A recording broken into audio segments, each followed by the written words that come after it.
Ես որ 20 թվից Ղարաբաղից եկել եմ, ես 6 տարում իմ տեղից չեմ գտել։ Մի տարի աշխատում եմ պարոն Ծառուկյանի Արարատի զավոդում, ու ես ամեն օր հիանում եմ իր զավոդով, իր ամեն ինչով, որ տոն օրերին ամենից 20,000-ներ տալիս է, մարտի 8-ի նվերների նույնը։ Անցած 26 թվին դեկտեմբերի 26-27-ը ամբողջ գործարանին տարավ ռեստորան, ամենին քարտի 20,000 դրամ նվերեց։ Չգիտեմ, էլ ինչ են ուզում է ժողովուրդը, այս ժողովրդից ինչ է ուզում մեր պարոն վարչապետը։ Խնդրանքս էդ է, որ մեր պարոն Ծառուկյանին րոպե առաջ ազատ արձակե մեր զավոդի ծուխը հելնի։ Մենակ Ծառուկյանի օրը։ Փողերի լվացման համար են մեղա։ Ոչ։ Մեր պարոն Ծառուկյանը եթե փողերի լվացում անի, Հիսուսի արձանը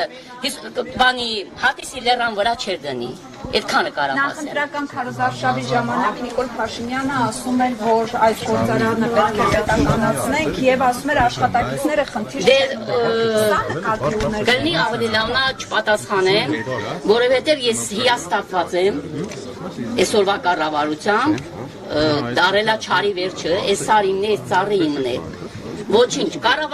պաշտոնը նես բան է, ես կարամ էդ ասեմ, որ այսօր ոչ մի պաշտոն հավիտյան չի, Քորջան։ Այսօր դու եթե նստած ես սարի գագաթին, մի օր յուրելնելու ես ավելի ցավոտարնելու։ Դուք ինչ պատասխան եք ակնկալում, կբացվի գործարանը։ Ես մեծ հույս ունեմ, մեր ծուխը կհելնեցնի մենակ պարոն Ծառուկյանը։ Գաշխատե մենակ պարոն Ծառուկյանի օրոք։